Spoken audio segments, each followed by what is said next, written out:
So let's go through every single unit in Codex Space Marines and talk about their strengths and weaknesses.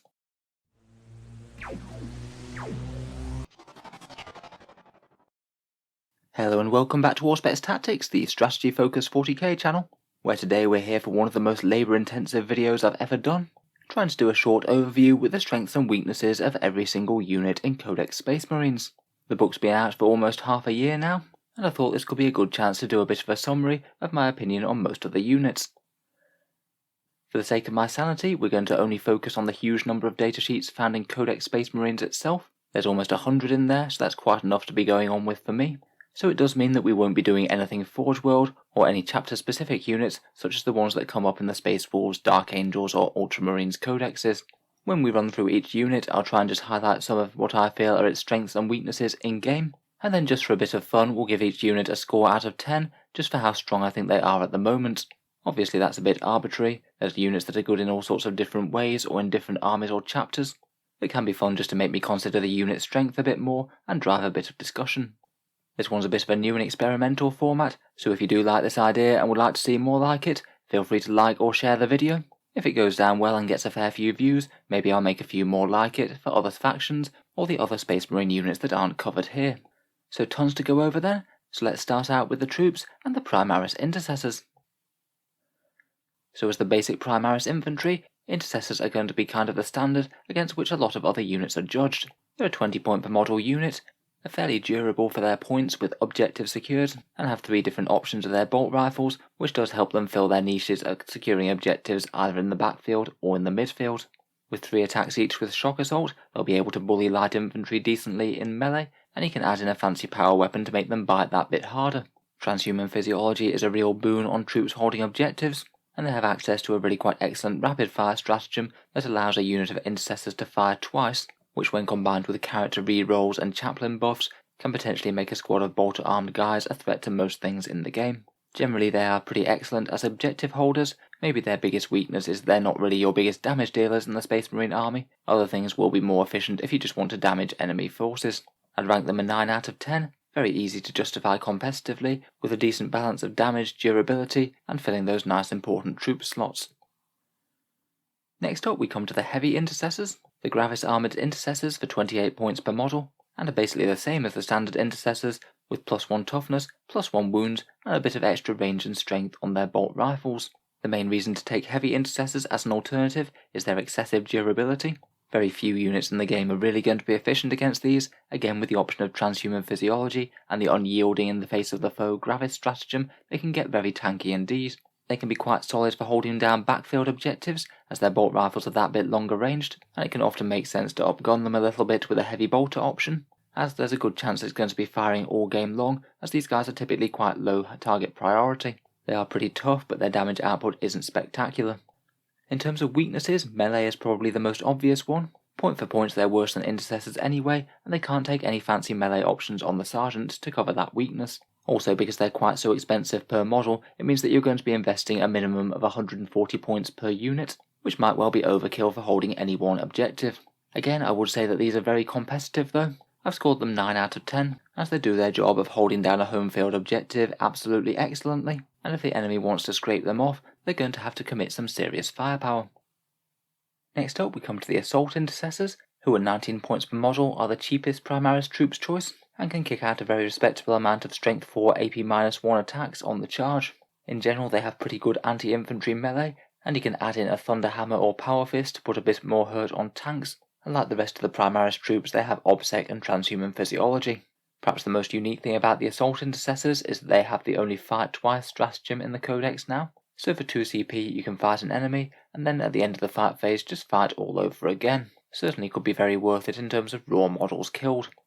For weaknesses, I'd say they're just perhaps not as much of a general purpose melee unit as some other options, such as Blade Guard veterans or Vanguard veterans. They're good against lighter infantry, but with fairly slow movements, you've got no way to guarantee that that's actually what they'll be fighting. Also, obviously, they do need to get close to deal damage, so they're not generally going to be best used sat at the back of your deployment zone. Typically, I most want to use these to push objectives in more assault-orientated armies. I just feel they're a little more niche than the heavy and standard intercessors, so I've scored them an 8 out of 10 overall. Next up we come to Incursors, which I think are one of the best Primaris troops choices. They're only 21 points per model, and their main advantage is their forward deployment ability, allowing them to set up in the midfield, claiming midfield objectives right from turn 1, and being pretty annoying to screen and harass the enemy early.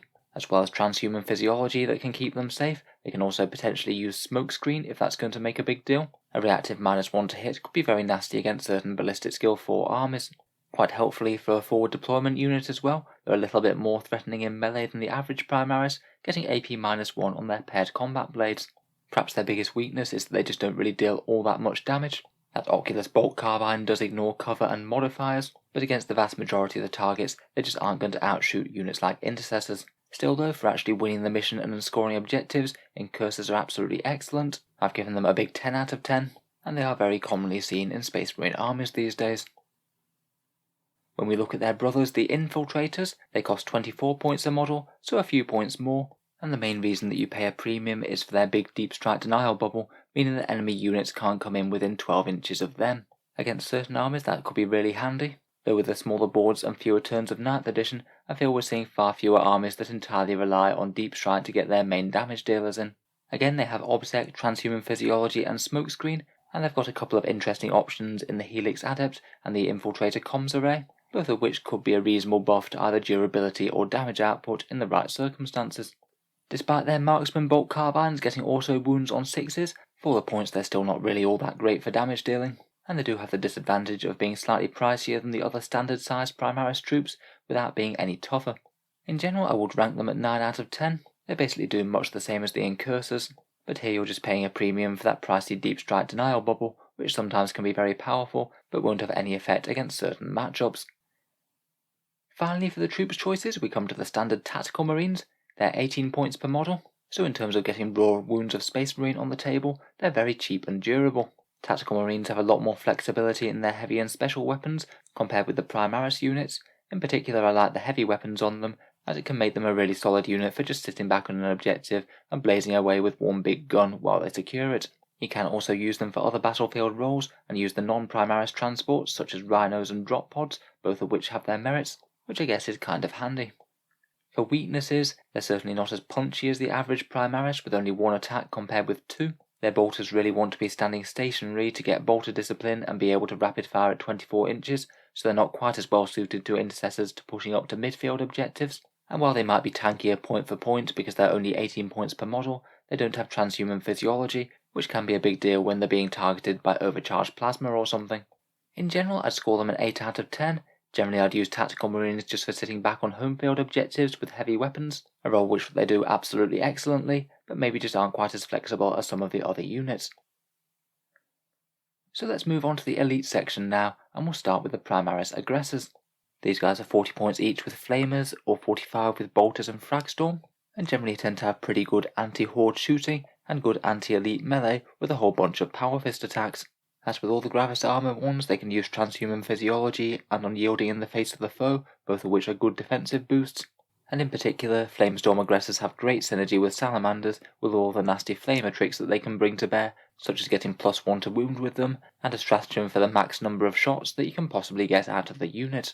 On the downside, while they're fairly tanky, with fairly short-range weapons they do have the risk of getting gunned down before they get brought to bear, and with fairly slow-moving Gravis armor, they're not the fastest units on the board either. Right now, as they've lost their double shooting, I'd say they're fairly well balanced but not standout. Compared with the troops, they're better damage dealing but worse durability, and I'd rank them around a 7 out of 10.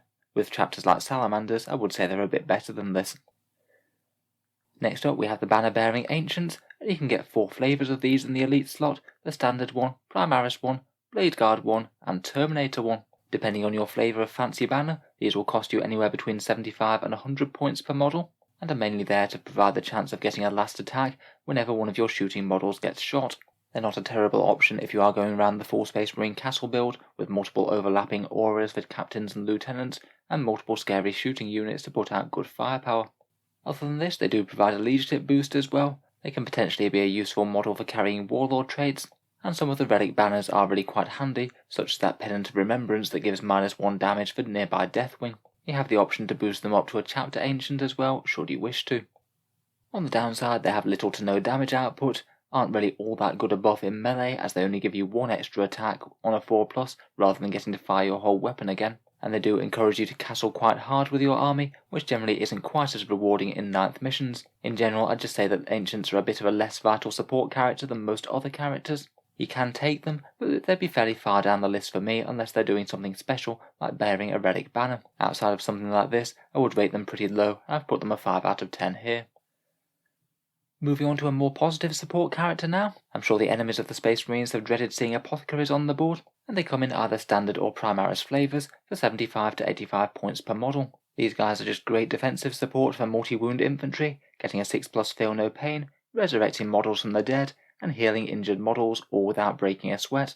Most commonly run with the Chief Apothecary upgrade for boosted healing and Selfless Healer to allow them to automatically heal a model each turn without having to spend CP. Perhaps the Primaris is run a little bit more than the standard one, with access to more wounds and transhuman physiology if he needs it, and their main weakness is similar to the Ancient. They are pretty much a dedicated support character with very little damage output.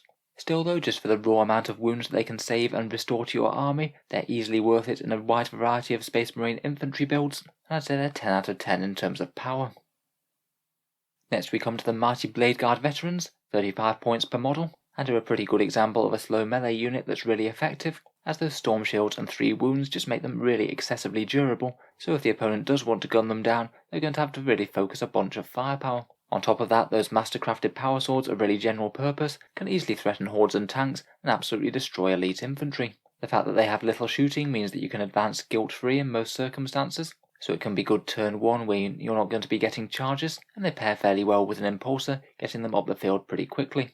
In terms of weaknesses, they are a bit worse against anything that's got -1 damage in melee. Things like Dreadnoughts or Death Guard really aren't going to be killed by these anywhere near as easily, and with only 6-inch movement they're not the fastest for a melee unit. Still though, just with their raw tankiness and melee damage threat, I'd still say they're one of the strongest units in Codex Space Marines right now, and again I'd rank them 10 out of 10.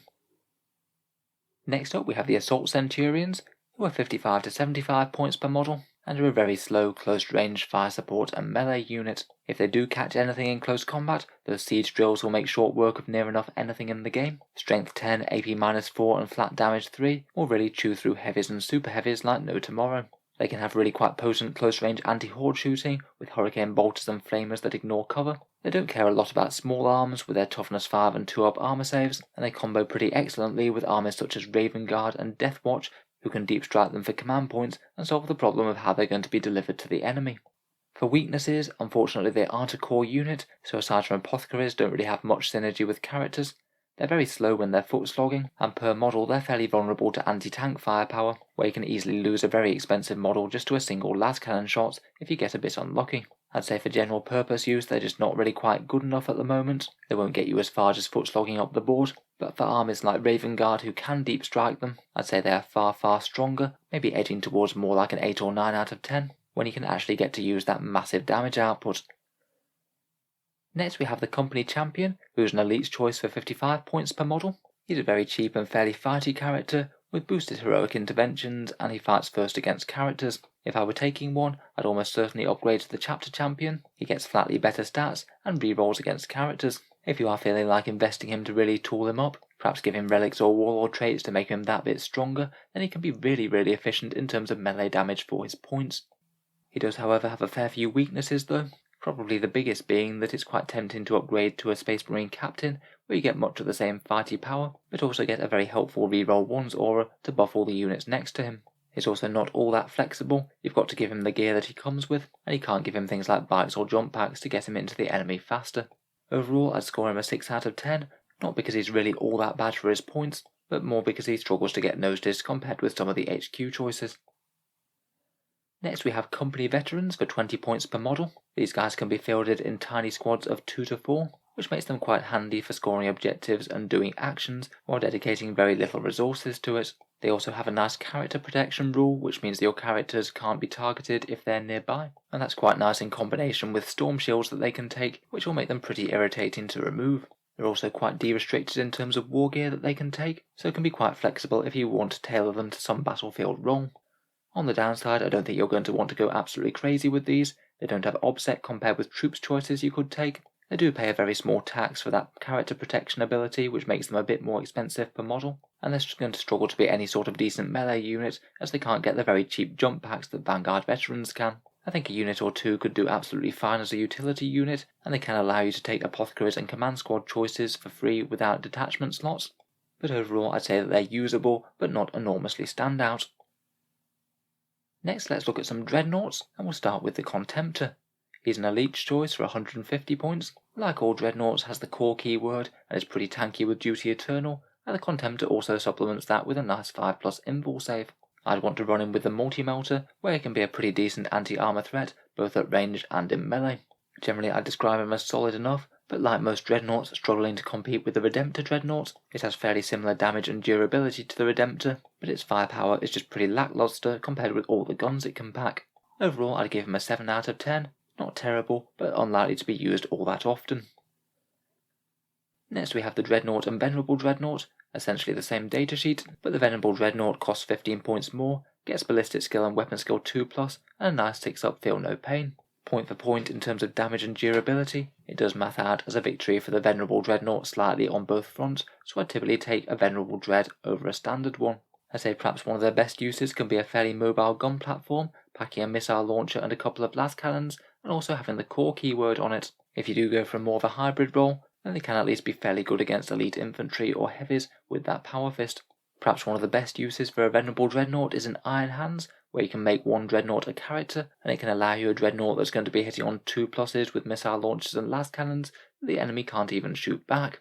On the downsides though, for a more hybrid Dreadnought with melee and firepower, 6-inch movement is really quite limiting, and you don't really want to advance, otherwise you won't be able to fire those heavy weapons. Again, point for point, I think that both of these just struggle a fair bit against the Redemptor Dreadnought, who really is the gold standard for walking coffins right now. Next we have the Ironclad Dreadnought, an elite's choice at 135 points base, and has an interesting slight durability upgrade at toughness 8, and is largely an anti-heavy wrecker in melee, with pretty enormous damage output on that Dreadnought Chain Fist or Seismic Hammer. It's potentially quite helpful that he's so melee focused as well. It means he could justify advancing in the first turn or two to actually try and get a charge off. Sadly, again I think that 6-inch movement just really isn't helpful for this guy. If the opponent really cares about him, there'll be enough time to shoot him down, and if they don't, they can either just avoid him or maybe screen him with Tarbit infantry units that he isn't all that effective against. Certainly a fun and very cool unit to use, and if he does get stuck into something that he can really damage, then it will be pretty nice, but he's just not really all that flexible a unit right now, so I've ranked him a little bit lower than the other dreadnoughts. So next we have the Redemptor Dreadnought itself, 175 to 185 points, and I'd typically be running him at 185 points with that very cheap Onslaught Gatling Cannon and Icarus Rocket Pod tagged on. It's not really too hard to see why this guy is dominating the Dreadnought field right now. 13 wounds with Duty Eternal is pretty tough. He's got great range damage with that Macro Plasma Incinerator, Gatling Cannon, Storm Bolters and Icarus Pod, huge melee damage output with a D3+3 damage Power Fist, and is quite fast as well at 8-inch movement. Being such a big unit, he's a bit more justifiable for trying to fit into character auras, and he could certainly have a character or two walk up with a bunch of these guys, laying down some very accurate firepower, and maybe taking advantage of Wisdom of the Ancients for some extra rerolls. I think it's quite helpful to be able to either pick the Macro Plasma or the Gatling Cannon as well. You can add a bit more anti-infantry or anti-armor firepower.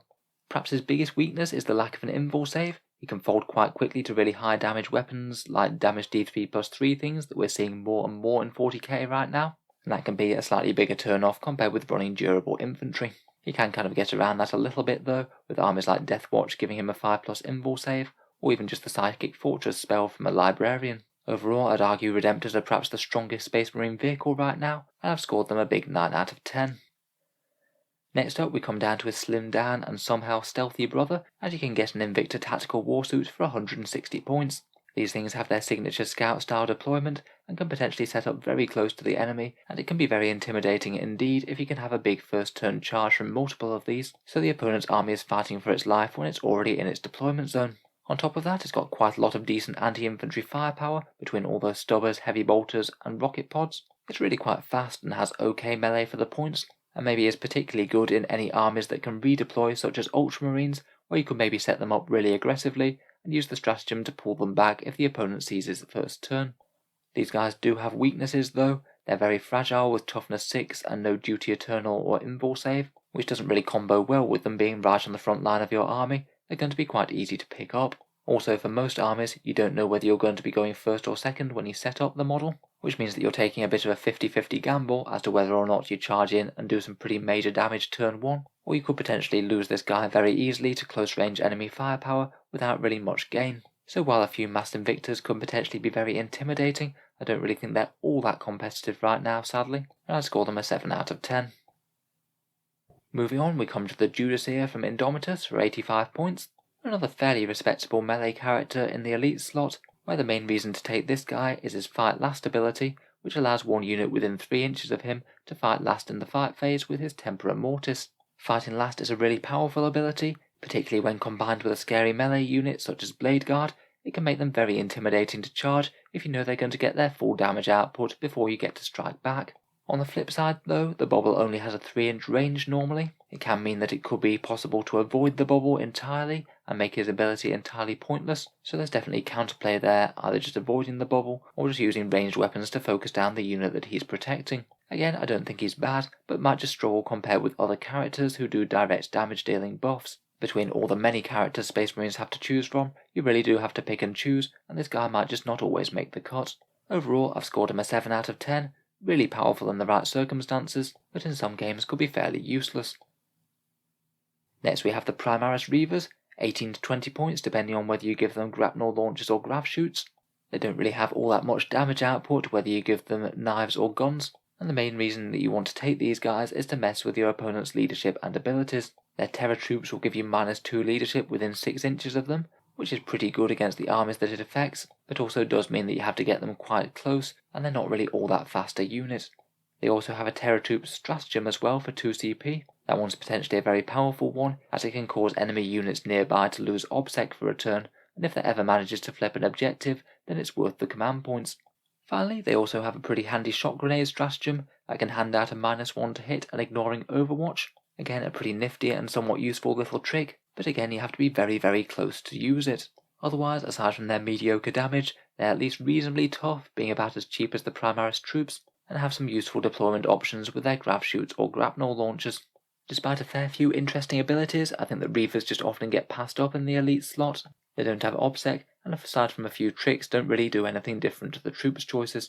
Leadership manipulation is kind of mediocre in 9th, some armies will care about it, some really won't.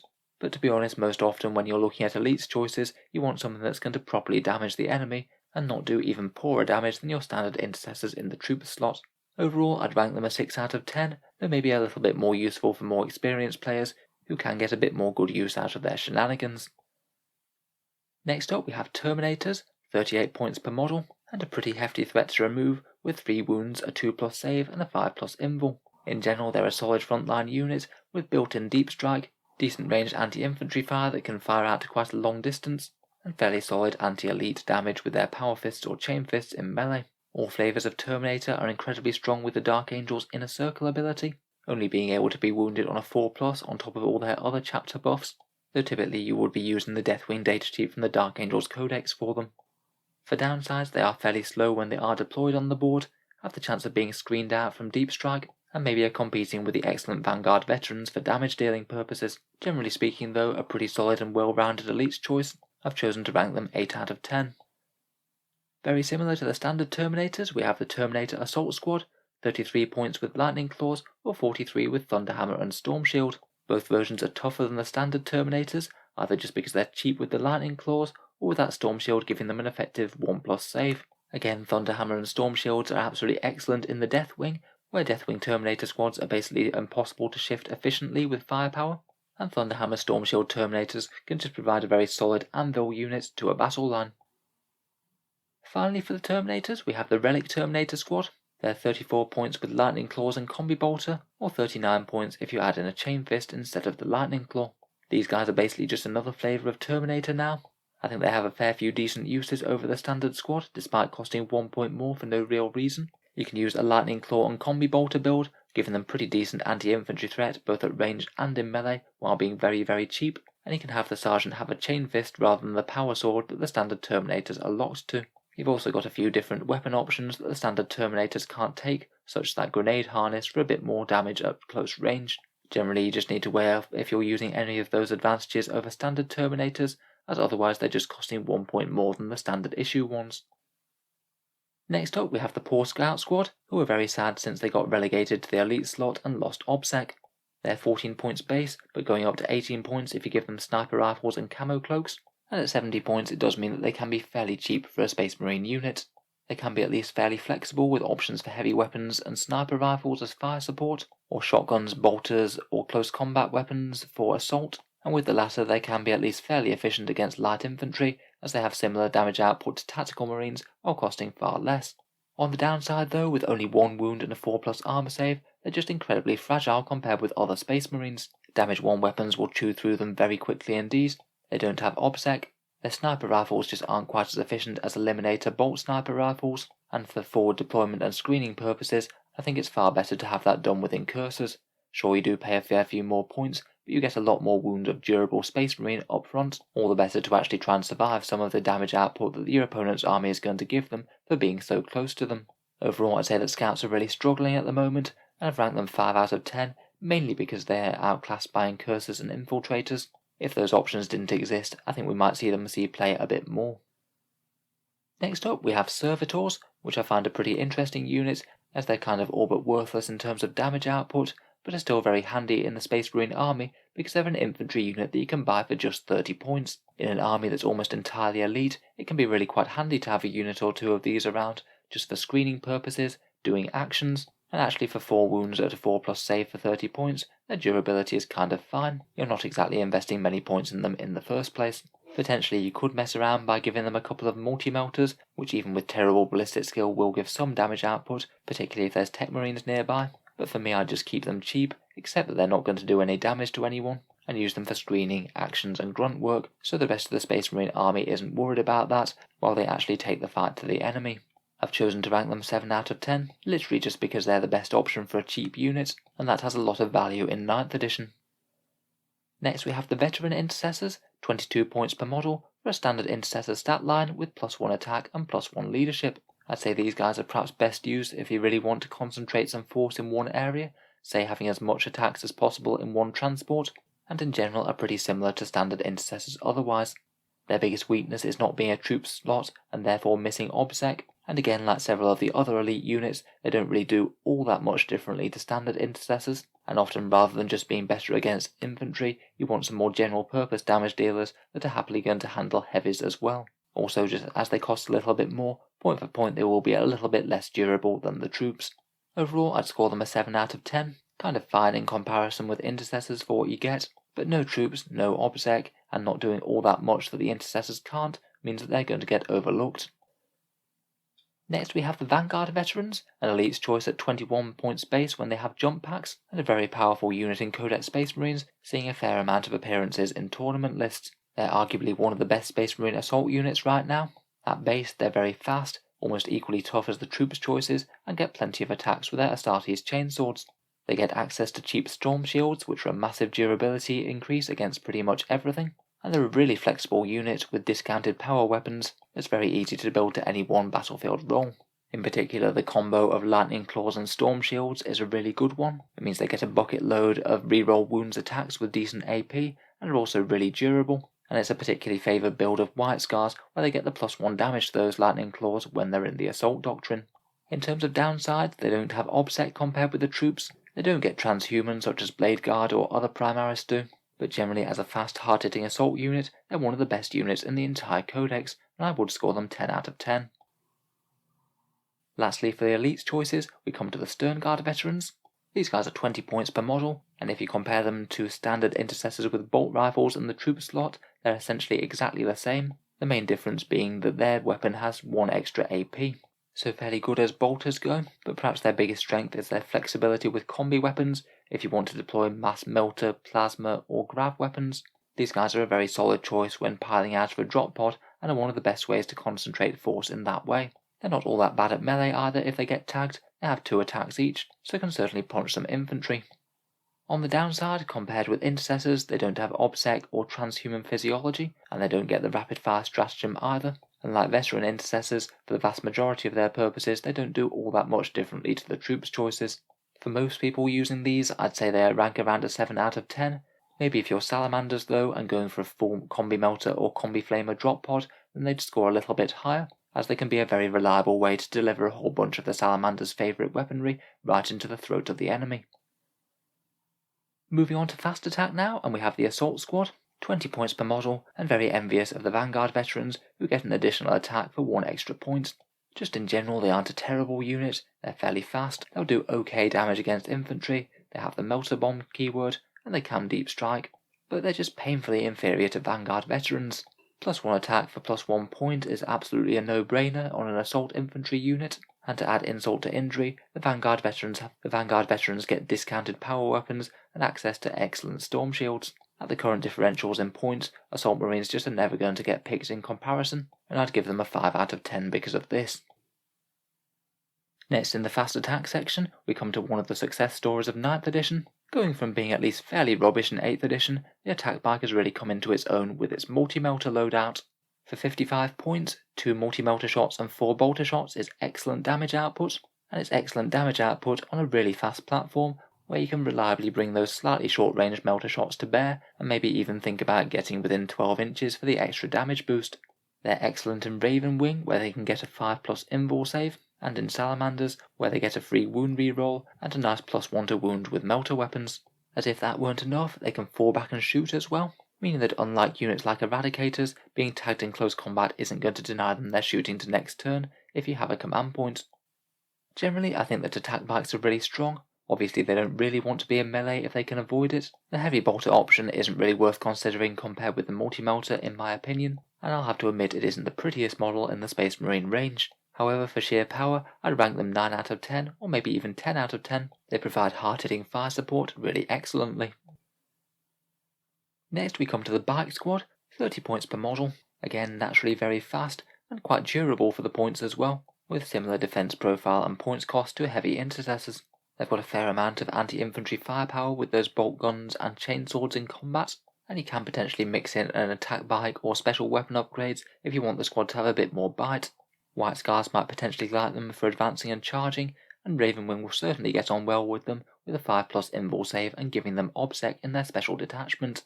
Perhaps their biggest disadvantage is that they don't do all that much damage against anything that isn't a horde target, but they can be a fast and quite annoying threat, maybe a fairly good disposable unit for scoring points on objectives, or tying up or move blocking the enemy. I'd rank them 8 out of 10. Next we have the Inceptors, 45 points with their assault bolters, or 55 with their plasma weapons, and maybe seen just a little bit less commonly since their points nerf in January. You might be paying a little bit more of a premium for them now, but plasma interceptors will really delete most things that you point them at. Solid against heavies, and against any infantry squad with more than 5 people in it, the blast weapon special rule really comes into effect, and they get a maximum 3 shots with both of their guns. Inbuilt deep strike means that you can guarantee a first strike if you need to, but they can manage perfectly well just with fast movement and hiding out of line of sight turn 1 or 2. They're particularly strong with Ultramarines for fall back and shoot and the Seal of Oath, White Scars for really long threat ranges, being able to advance and shoot those weapons for no penalty, and Dark Angels for the much feared weapons of the Dark Age, as you really don't want a full squad of these guys hammering you with up to 36 damage 3 shots. In terms of weaknesses, probably their biggest issue is being tagged in melee right now. Besides chapter-specific options, they can't typically fall back and shoot, which is a bit annoying, say, compared with attack bikes. The Plasma Scepters obviously have all the dangers of plasma weapons. They'll typically want a captain nearby to stop them cooking themselves, and even then they can still have overheats. They are quite pricey for how tough they are at the moment, even with access to transhuman physiology and unyielding. Overall, I'd still say they're very solid, just maybe not quite as strong as they were before. I'd rank them somewhere between an 8 or 9 out of 10. Next we come to the Invader ATV, and everyone's favourite Space Marine Mario Kart buggy will cost you between 80 to 85 points, depending on if you take the multi-melter. They're very fast, and compared with the other fast attack choices, they're really quite tanky for the points. Having a big 8 wounds at toughness 5 for the points is very good compared with things like attack bikes. Again, as they're bikes, they can use that stratagem to fall back and shoot, so they're not going to be locked up easily. Perhaps their biggest issues is that they don't hit quite as hard as things like attack bikes or plasma scepters, and unlike both of those, they aren't core units, so can't get rerolls from captains or lieutenants, and Games Workshop did fix that apothecary issue, so you can no longer do the crazy thing of resurrecting full 8 wound models from the dead anymore. Overall, I'd score them at 8 out of 10. I think they're certainly solid for the durability, but don't have quite as much ferocious damage output as things like some of the other fast attack. Next we come to the land speeders, and you can have this standard tornado or typhoon flavours. And for these 6 wound toughness 6 wonders, you can be spending anywhere between 60 or 120 points. Just compared with the other options such as invader ATVs or attack bikes, they are also very fast, but their firepower I'd say is merely okay. They've got far less damage output than the attack bikes, while having fairly similar durability per points, and far more fragile than invader ATVs, despite having similar damage output for the points. In general, I can see why people tend to pick those other 2 options over land speeders. I'd score them around 6 out of 10. Next up we come to the Primaris Outriders, 50 points per model of fairly dedicated assault bikes, and a pretty impressive 6 attacks on the charge between their special rule and shock assault. Their bolt rifles are pretty long range as well, which can be handy to thin out some enemy troops hiding at the back of the board, and again they can be pretty solid in armies like Ravenwing for their 5+ invul, and also objective secured. Deathwatcher can also get them obsec, and White Scars melee, where they really work quite well with enormously long charges, potentially with damage 2 chainswords in their assault doctrine. For weaknesses, they don't have any melee upgrades on the sergeant, so are typically only going to be all that good for killing light infantry, and even with so many attacks on the charge, they're still not all that stand out as melee damage dealers. Vanguard veterans with multiple chainswords will do far better than them, for example.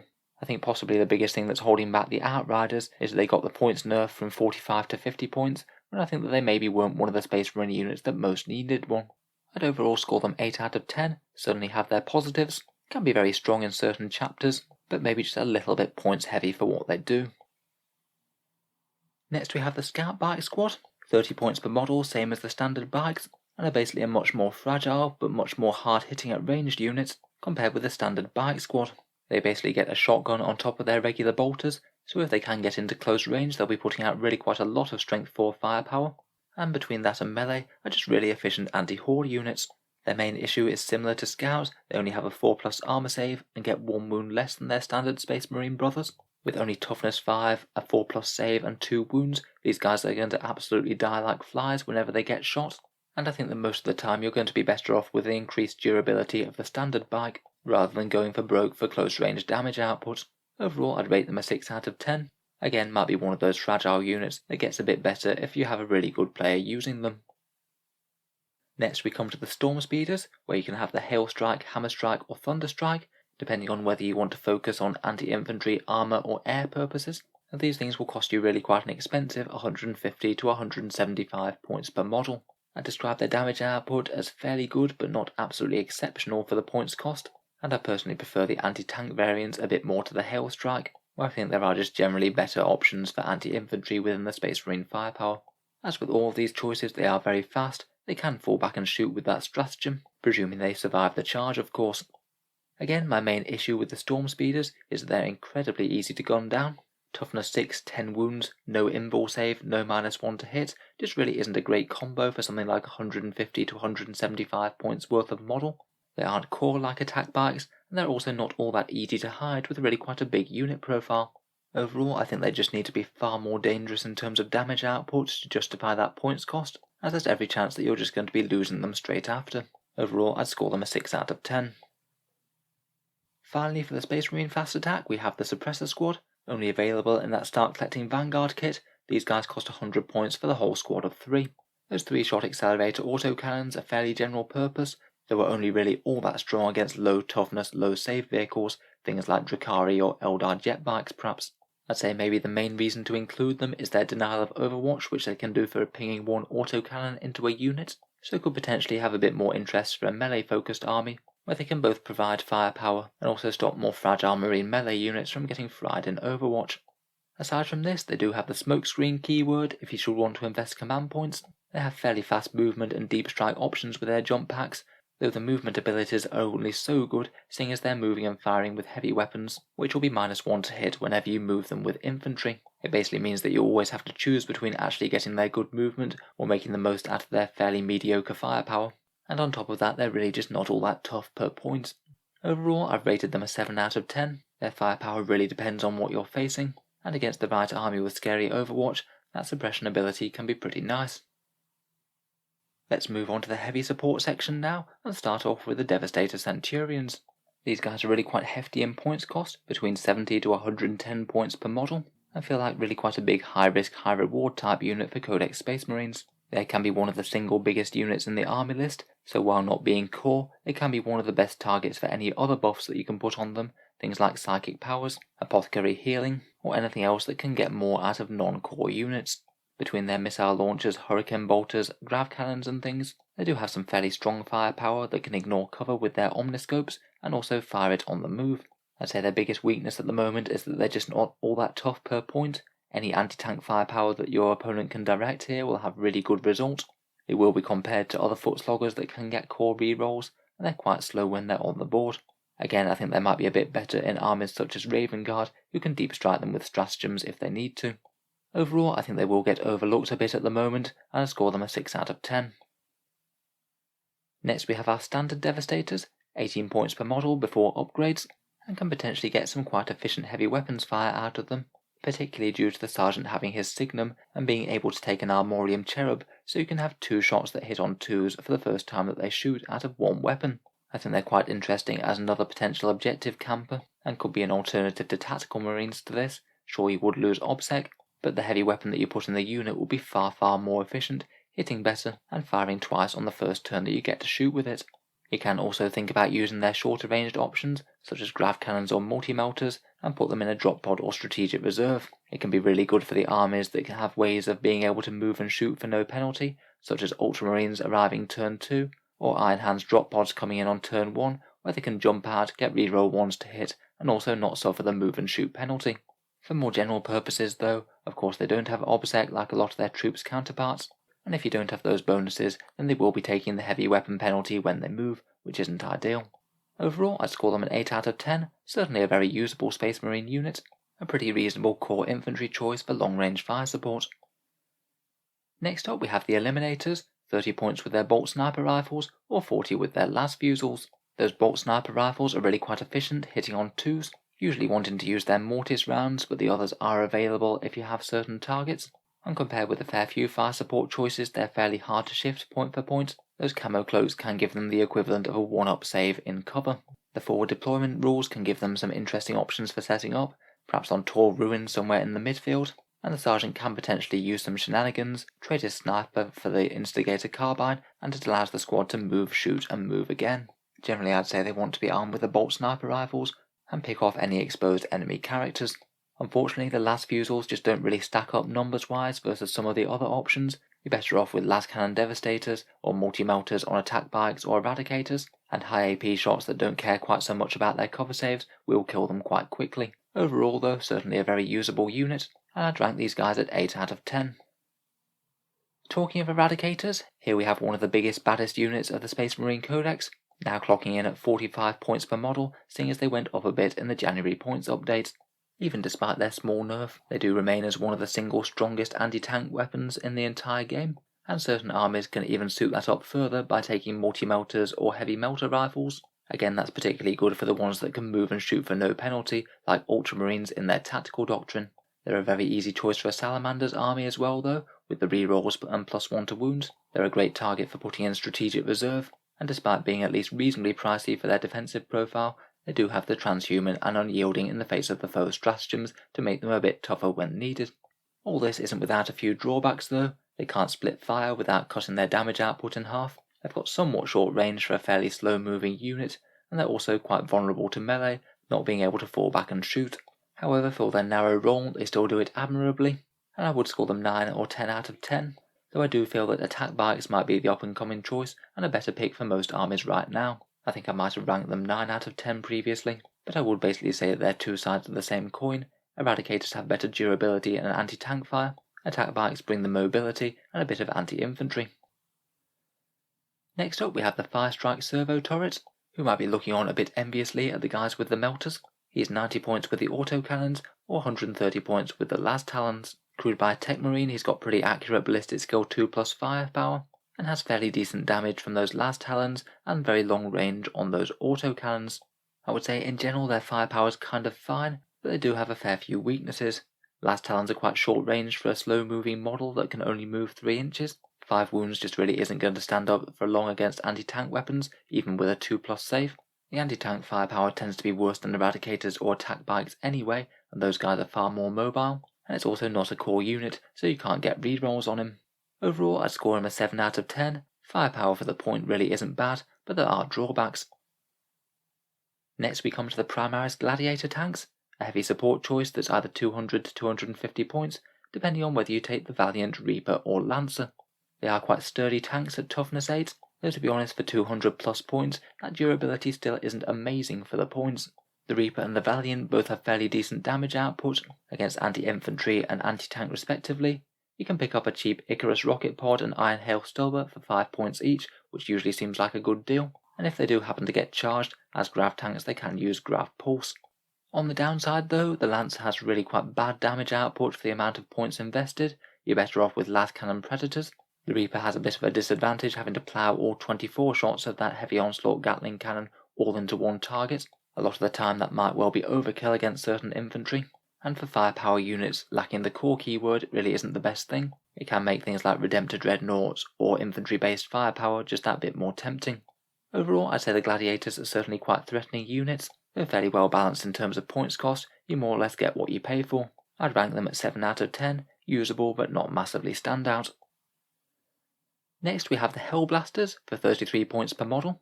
With a decent amount of plasma fire output, they're going to be pretty solid against enemy elite and heavy infantry, and the assault version with its 3 strength 6 shots is really quite powerful against the new Death Guard, high AP with lots of 1 damage shots. They're a core infantry unit with access to transhuman physiology. They have quite good synergy with the Impulsor, being able to assault, move and get out and rapid fire, and they can be really quite powerful with the Dark Angels weapons of the Dark Age stratagem. Like Plasma Inceptors, as like Dark Angels, they're one of the units that can put out the biggest amount of plasma fire all in one go.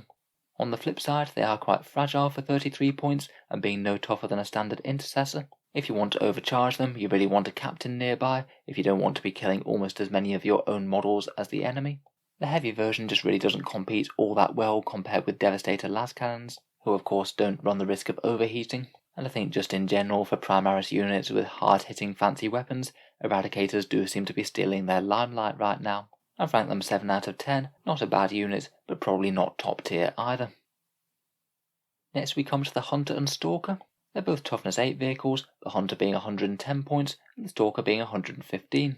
That's honestly really quite durable for a tank with a big gun on, and they both have the option to supplement their damage output with a Hunter Killer Missile or Stormbolter, which can be a reasonable idea when they are quite so tanky. The Hunter's missile just suffers from being a single purpose weapon. It does pretty okay damage to aircraft, and if you do score a hit with it, it does have a good chance of killing the aircraft outright. However, versus anything else, the damage output just is really quite bad, and we don't see aircraft played all that much at the moment. I'd score this guy around about a 5 or 6 out of 10. The durability is great, but it does run the risk of just being completely ignored and being the last thing to get shot by your opponent.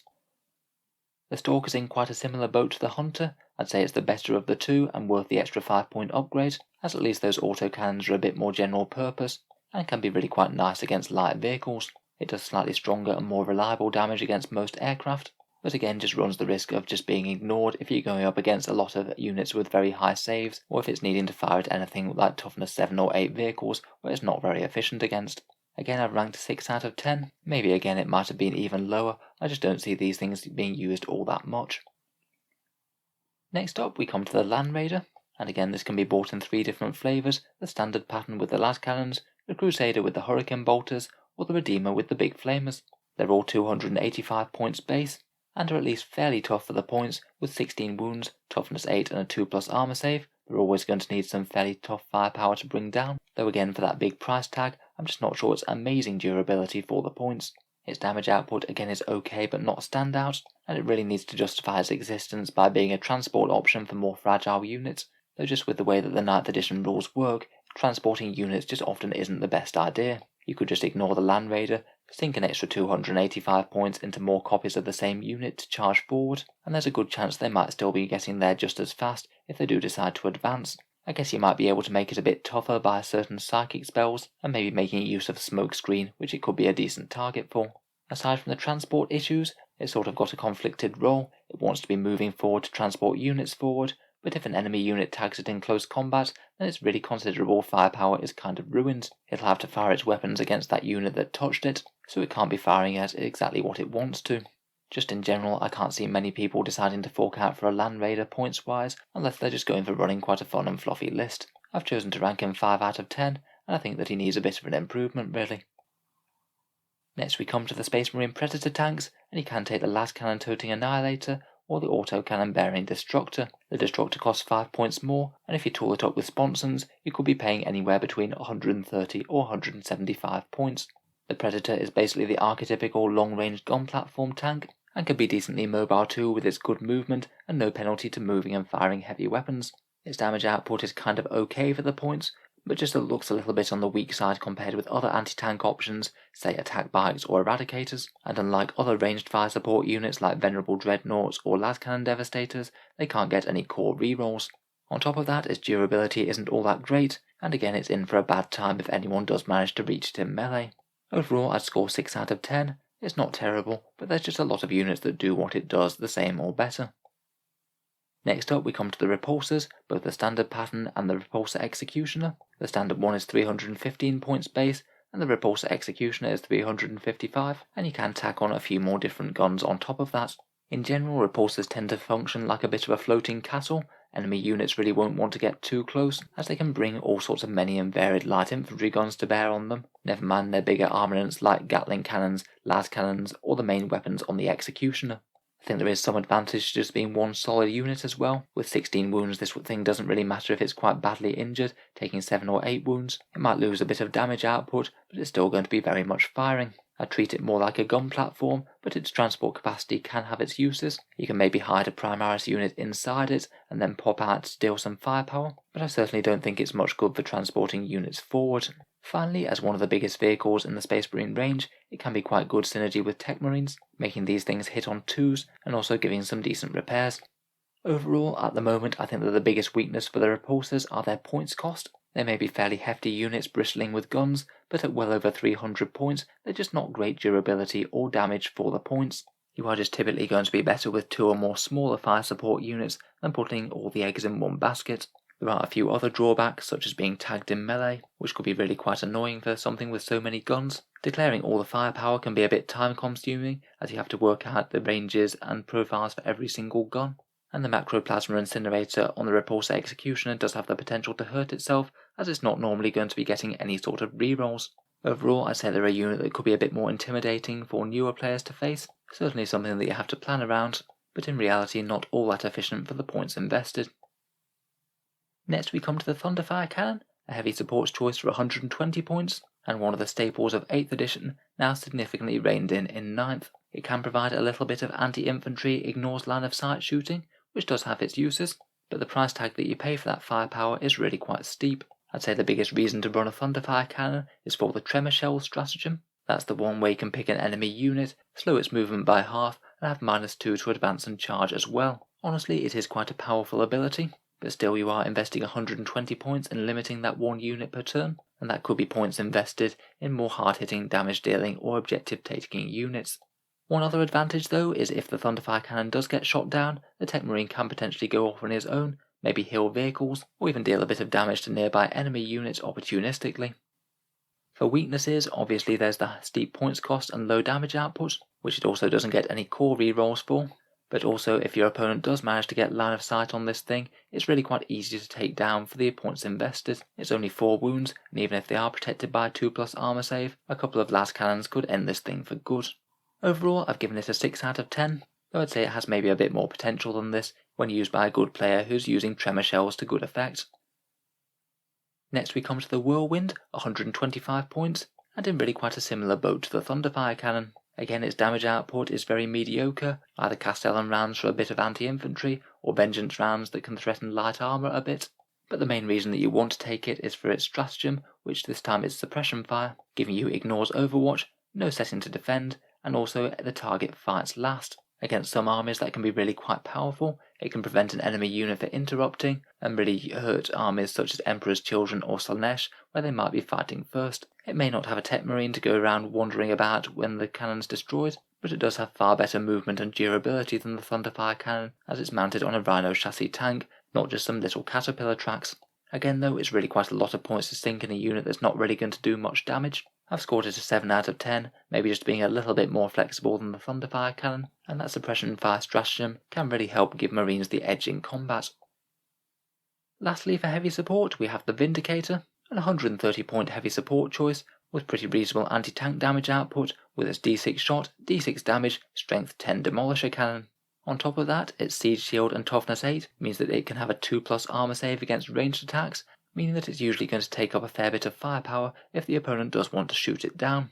On the downside, its damage output is very swingy. You can easily roll a 1 or 2 for the number of shots, meaning it's going to be quite underwhelming.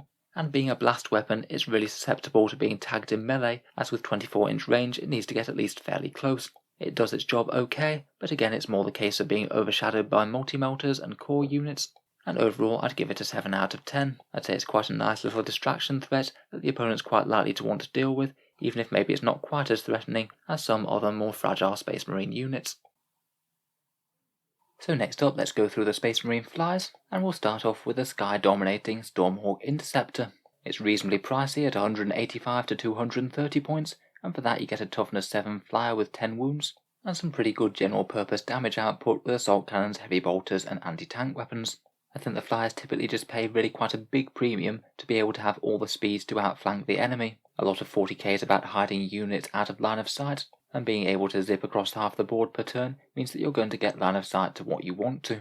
The Stormhawk does have toughness 7, and if you are fighting against enemy aircraft it gets a small save boost due to its Infernum Halo launcher, though still even with -1 to hit, toughness 7 and 10 wounds just really isn't a lot for an 185 point critter. Plus flyers aren't really going to be able to do much on the objective front either, which I think is one of the reasons that leads a lot of people to passing them up for more ground-based fire support. Overall, I'd give it a 6 out of 10, and say it is perhaps my favourite out of the 3 Space Marine flyers though. Next we have the Storm Talon gunship, 165 to 185 points, with its twin assault cannons and secondary weapon system. Not really too much to say in comparison with the Stormhawk here. It's less points, but a bit more fragile at toughness 6, and it doesn't pack quite as much raw firepower as the Stormhawk. Perhaps its biggest advantage is that it's able to go into hover mode, which does help mitigate some of the disadvantages of being aircraft. Finally, we come to the Storm Raven gunship. This one's got a very hefty price tag of around 310 to 370 points per model. Again, it has kind of okay damage output, more firepower than the others, but charging significantly more for the privilege. It also has a transport capacity, which can be useful for some armies, but it is kind of at odds with the fly being quite so squishy. You really want to move it up to drop off the troops nearby, but then you are going to be at ideal range for enemies to easily gun down this thing. As for the crazy points cost, it's just incredibly fragile with only 14 wounds at toughness 7. For example, that's the same toughness profile as the Imperial Guard Valkyrie, which while not packing any real firepower, still only comes in at 120 points. While the crazy movement is great, I still think that the Storm Raven gunship is pretty overcosted, and I'd rank it a 6 out of 10. Next up we have the Space Marine Transport, and we'll start out with the mighty Drop Pod. It's 70 points to buy a squad of Firstborn Space Marines Deep Strike, and breaks the normal rules of reserves by being able to arrive on the first turn. It perhaps pairs best with Combi Melter Sturm Guard, or Multi-Melter or Grav Cannon Devastators, as you really want to be cramming in the absolute most damage output into the pod, seeing as it does cost quite so many points. As we said for Devastators, armies like Iron Hands, Ultramarines and Salamanders can all get really quite good use out of Drop Pod devs. When the pod's there as well, it can potentially be a way of securing one area of the table, maybe even holding objectives or taking table quarters if you manage to drop it in the right place. On the downside, 70 points really is quite a lot for something that's basically just a transport upgrade. It's not going to do a fat lot of damage once it's down, and it can be a bit of a liability for a more ranged orientated Space Marine army. Your opponent has the potential to deliberately tag it and not destroy it in combat, and then your army won't be able to shoot at them. Overall, I'd score the Drop Pod 7 out of 10, a couple of really quite powerful niche uses, but too expensive to be deployed en masse. Next up we come to the Venerable Rhino, an 80-point dedicated transport that does its job well by not trying to do anything else. It doesn't try to do damage output, it's just point for point one of the toughest options in the Space Marine army list, fast enough to be useful as a transport, and it does have the options of Storm Bolters or Hunter Killer missiles if you want them. Once the Marines have got out, it can be quite handy as just a cheap throwaway distraction unit, potentially screening, nuisance charging enemy infantry who might struggle to deal with it because of its good durability, or even just soaking Overwatch for a charge by more fragile assault troops. Perhaps the biggest issue is just having a good unit of Space Marines to transport in it.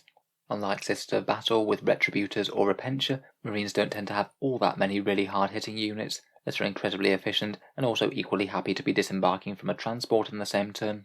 Overall, I'd say it does its job absolutely fine, and I'd give it an 8 out of 10.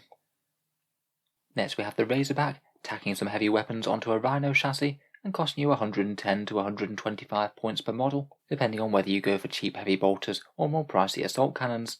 It is basically a rhino with more guns, and depending on the role that you're using for the transport, it could be a good place to add a bit more heavy firepower into an army and force them to deal with your transport. On the downside, it does only have 6 transport slots rather than 10, meaning it won't be quite as efficient at slogging marines into battle, and a bit like the Land Raider, it does have a slightly conflicted role in terms of maximising its firepower versus transporting. It's not going to want to advance like the Rhino, and you might run the risk of being locked up in combat and not being able to fire those guns at what you want. Overall, I've given it a 7 out of 10, still very solid and usable, though maybe suffering from a bit of lack of focus compared with the Rhino. Next up we have the Scout Transport, the Landspeeder Storm, a very cheap and very fast 55-point model that does seem to see some play in competitive lists, using it as a fast-moving cheap objective snatcher and maybe getting in table quarters and things, and not bothering to use it as a transport for scouts whatsoever. I can see why it could be quite a good unit for this. It doesn't have all that much firepower, so you can advance if needed. Its toughness, while having a 4+ armor save, is okay for just 55 points, and it can also potentially deploy that shock and awe stratagem with its Cerberus launcher, the one that gives an enemy unit -1 to hit and prevents overwatch. If you are using it as an actual transport for scouts though, it does have the advantage of having the assault vehicle special rule, much like the Impulsor, and you can fire out of it with bolters or shotguns if they want to remain embarked. Generally, I'd say as a transport, the Storm does absolutely fine. It's more that the Scout Squad has its own issues right now. You pay a big premium for forward deployment options, which you're not going to be using if you're embarking them in this. Of course, it doesn't have great damage dealing either with that heavy bolter and Cerberus launcher, but then I'd say that isn't really the point of the unit. Overall, I'd score this guy as 7 out of 10, weirdly much more useful as a utility unit compared with transporting scouts. Finally, for the transport, we come onto the Primaris Impulsor, 110 to 135 points, so it is really quite a lot more expensive than the Rhino, even for a fairly similar defensive profile at its most base loadout. It is helpfully swift, a little bit faster, and it does have its signature assault vehicle special rule, meaning that you can get the unit out after you've moved, which can allow your Primaris troops choices to get some really long movement distances and be able to get onto objectives that they wouldn't have been able to before.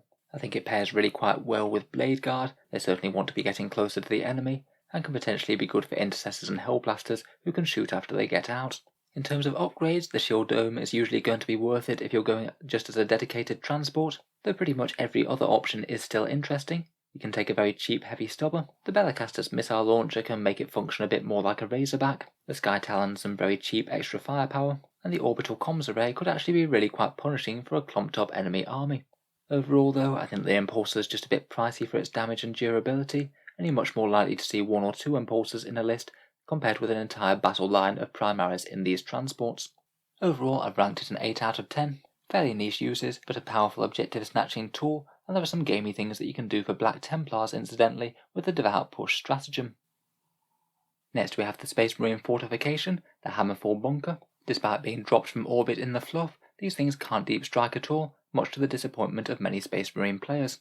It's 175 points, and it has some very interesting and weird special rules where it attacks every single unit within range of it. When equipped with heavy bolters, that means it will effectively fire 1 ballistic skill 4 heavy bolter against every single unit that's within 36-inch range. Potentially that could be very powerful against an army with absolutely tons of multiple small units, or it could be pretty mediocre if the enemy is only advancing with 1 or 2 really big things. In any case, it's fairly tough with toughness 8 and 14 wounds, and it does have its big missile array on top of that, with some strength boosts over the standard Space Marine frag and crack missiles. It really does have its drawbacks though. It is only ballistic skill 4+, and if it's bracketed it'll degrade pretty heavily. When it's down to 1 or 2 wounds it'll be all but useless, hitting on 6s. It is immobile and it can be tagged to lock up its firepower, and that'll also prevent any of your units shooting at the enemy unit that tagged it. And I think that this thing is just incredibly dependent on the matchup and the table that you're playing on. If you're using really dense terrain where the enemy can easily hide out of line of sight, it won't be all that good. But maybe if you're playing on some sort of apocalypse game on an open killing field, this thing could be an absolute nightmare. As a fortification, it might also struggle to set up if there's too much dense terrain. You're not supposed to deploy fortifications anywhere within 3 inches of a terrain piece, and on fairly busy 9th edition tables, that might not equate to too much of the board. Overall, I'd give it a 6 out of 10. Most of the time pretty tame and maybe fairly useless. I could imagine against the right opponent, maybe some sort of foot guard advancing with loads of multiple small infantry units, it could feel absolutely horrible. Finally, let's round up with the Space Marine HQ choices. I did make a video all about Space Marine HQs where we went into a bit more depth, so feel free to search that yourself later, but we'll still go over things in brief here. First up we have the Captain, who comes in several different flavours, the standard one with flexible war gear and the option of a jump pack, the Primaris Captain, the Gravis Captain and his version with that mastercrafted heavy bolt rifle, the Phobos Captain for some infiltrating and long-range firepower, the Terminator one for high toughness and deep strike, and the Bike Captain for decent toughness, mobility and extra firepower with the bolters. Before fancy combat weapons and upgrades, they're between 85 to 115 points base, and they're typically one of the go-to choices for Space Marine HQs. Their huge number of flexible choices means there's often a good one to fit the exact needs for your army. Every one of them has strong melee options aside from the Phobos one. They're reasonably tough for characters with their 4+ invul save from the Iron Halo, and they give a nice uncomplicated damage buff to your units, which is particularly nice on plasma to avoid those overheats. You can upgrade them to a Chapter Master for a few more points if you really want to make the most out of their buffing potential on one unit, and they're pretty much ideal for bearing Warlord traits and relics, particularly the melee orientated ones such as the Teeth of Terror or the Imperium Sword are really valuable here. As with all characters, you want to make sure that they're protected, as of course they're quite weak to enemy shooting if they are exposed, but overall if you're looking for an HQ choice, it's very hard to go wrong with a Captain. I've chosen to rank them 9 out of 10. For their slightly more junior battle brothers, we have the Lieutenants. These come in standard, Phobos, Reaver or standard Primaris flavours, and are between 70 to 80 point base. Again, they are quite flexible, though are missing a few of the options available to their Captain brothers, such as bikes. They've got good melee, but not quite as good as Captains, and they have a good reroll buff which has the benefit of working on flamers, which the Captain rerolls won't be able to. If you purely want a character that's going to give that reroll buff bubble, then Lieutenants are actually more efficient. Rerolling 1s to hit and wound is mathematically the same, so if literally all you care about is the damage buff, then you might as well go for the Lieutenant and pass up on the fancy invul saves and combat prowess of the Captain. On the downside, most of the options are less durable than the Captain without the invul save. Only the Indomitus pattern Lieutenant with the Storm Shield and Mastercrafted Power Sword gets that, and they're also a little bit less fighty in close combat. Overall though, they're pretty much slightly different options to do the same thing as a Captain does, and can be the better choice in quite a lot of cases. I've also given them a 9 out of 10 accordingly. Next up we come to the Space Marine Librarians, and you can get them in standard, Primaris, Terminator or Phobos pattern, and they'll cost you 90 to 105 points base depending on which of those options you go for. Their melee stats are sort of okay, but not that great. Really they need to justify their existence with psychic powers. Perhaps the pick from the core book are things like Null Zone to get rid of invuls, Might of Heroes to soup one character up to the max, or Psychic Fortress to cover quite a lot of your army with a nice 5+ invul. On top of that, they can also deny the Witch, and they have access to chapter-specific psychic disciplines, some of which are a bit underwhelming, but some can be really quite potent, such as Death Watch for a 5+ Feel No Pain, or Dark Angels with some significant melee buffs, or messing with enemy auras and objectives secured.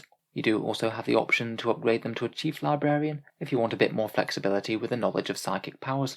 I do feel that Librarians come with more downsides than most of the other HQs though. How good they are really varies from chapter to chapter depending on what codex powers you have access to. There's always the potential for your psychic powers to fail or get denied, and if you're particularly unlucky you can get Perils of the Warp and damage or kill your own model.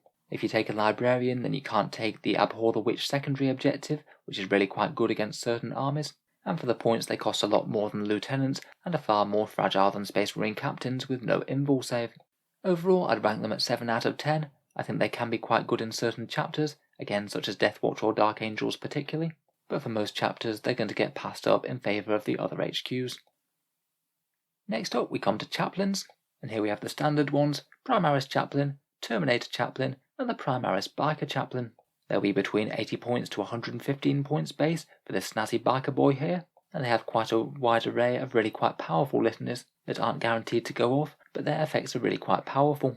Typically I'd be looking to run a Master of Sanctity as a chaplain. For a few more points you get double the litanies, and you can also double down on that by getting their Warlord trait, allowing them to cast those litanies on a 2+ for more reliability.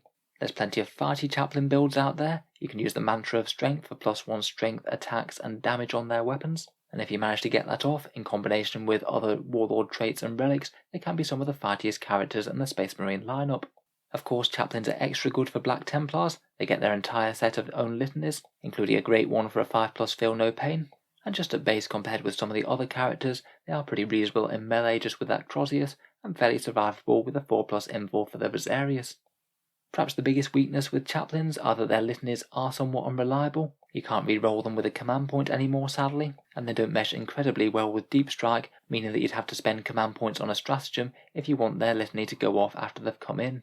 Overall though, I think that the benefits outweigh the trade-offs. Chaplains are a really common sight in competitive lists these days, and I'd rank them a 9 out of 10, particularly when using the Master of Sanctity.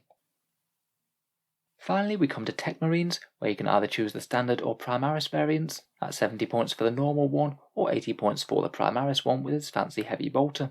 Tech Marines are perhaps the most niche HQ, in that you're going to take them if you have lots of vehicles, and you're not going to bother if you don't. Their buff is really efficient combined with one enormous vehicle, say whether that's a Redemptor Dreadnought, something huge like a Repulsor Executioner, or even a Space Marine super heavy like an Astreus. And they can also pile a few more wounds back on that big vehicle each turn with their repair rolls, maybe up to 3 wounds if they take the Master of the Forge upgrade. I generally prefer the Primaris Tech Marine over the standard one. He's a little bit tougher, maybe a bit fightier, and more importantly packs a heavy bolter, so he's not going to be too unhappy standing around buffing your tanks. He can still contribute towards winning the battle. Generally speaking, they can be made a bit redundant if the enemy does manage to chew through the vehicles they're buffing, and their combat abilities aren't that great if they do get in close. But overall, for a fairly cheap HQ choice, I think they do their job well. I've ranked them an 8 out of 10. Great in some armies, obviously going to be pointless in some more infantry-focused ones. So that finally brings us to the end to our absolute mammoth review of Space Marine Codex units. I hope you've enjoyed the video, and please feel free to let me know any insights on any units that you think I've overlooked. Please feel free to let me know down in the comments below. If you've enjoyed the video, feel free to give it a like, or to subscribe to Auspex Tactics if you'd like to see more like this. I'll certainly keep up the 40k content coming out, with new videos pretty much every day. Finally, if you have been enjoying all the videos recently, and you would like to help keep them coming, I would just quickly like to mention the Auspex Tactics Patreon page, which you can find down in the video description. Making all this content does take a serious amount of time. Particularly huge projects like this one take days and days to bring to life. If you are enjoying regularly, or would just like to say thank you, any support that you can spare is enormously appreciated. I do try and give some decent rewards to channel Patreons. They get to see certain videos early, they get regular votes to see what sort of things come next on the channel, and they get automatic entry into the channel's monthly prize giveaways with a chance to win some really big model kits. If any of that sounds good to you, or you'd just like to help support, then the link is down in the video description below. In any case, a massive thank you for listening, and I'll hope to see you guys next time.